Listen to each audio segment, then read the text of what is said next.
Okay, we're on the home stretch. Question 19, which of the following demonstrates a chemical change and a physical change? So you need a C and a P, okay? So don't forget our chemical changes are burning, rust, and eating, and a physical change is all the other stuff. That's when you don't change the matter. Okay, so rust, that's chemical. Fireworks, that's chemical. So we're looking for a C and a P, and we've got two C's, so that's incorrect. Rust, that's a chemical. Eating a pizza, that's a chemical. So that's a C and a C.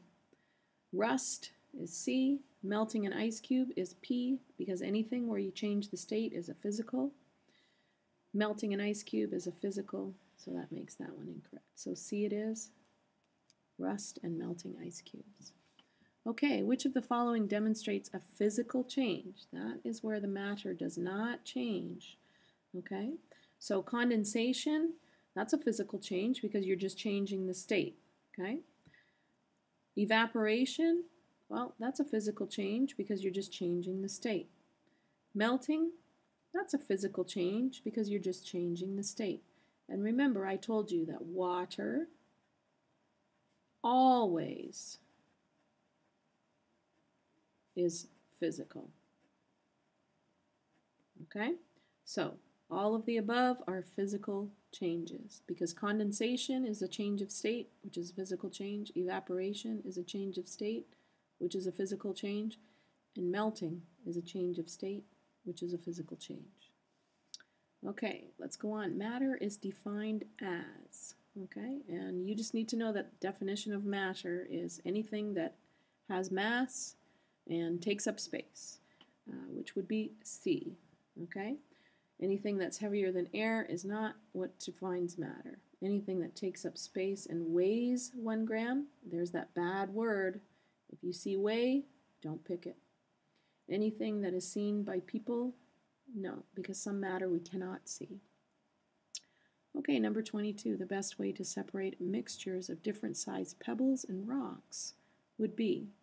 Okay, so we've got pebbles and rocks, where pebbles are just little tiny rocks and rocks are a little bit bigger.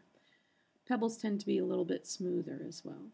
Okay, so we can't use a magnet because a magnet would not attract either of them because we're not talking about anything magnetic. Tweezers would not be a good idea because you couldn't pick up rocks with tweezers.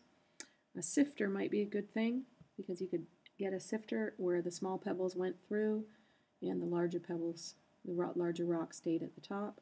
A funnel, yeah, maybe, but the best way would be a sifter. Okay?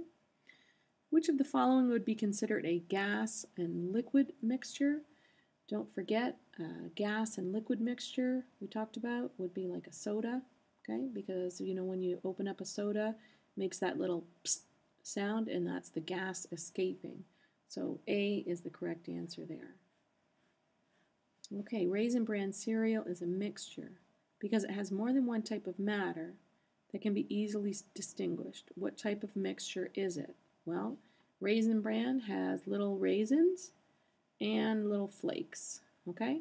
Raisins are a solid and the flakes are a solid. So that would be a solid mixture. Okay. Now the last one. When we compost organic matter, that means when we put our potato peels and our apple cores and things that we would normally throw away, we put them into a big pile underneath the ground. And there's a special container that goes with it. It's called a cone. And what you do is you put all of your peelings and things like that inside there. And what happens is you put some earthworms in it, and the earthworms come into the pile of compost and they start munching away because earthworms love organic matter. And the earthworms will munch, munch, munch. And they'll change the matter, they'll change the organic matter into soil. And they call it nutrient-rich soil because it's wonderful soil. So if we feed worms, okay, that means they're digesting it, they eat it. So we're talking about a chemical change here, okay? Is it an example of a mixture? Worms eating is not a mixture. A physical change? No, because you're changing the matter. Is it a solution? No, it is not. Is it a chemical change? Yes. Worms eating organic matter is a chemical change.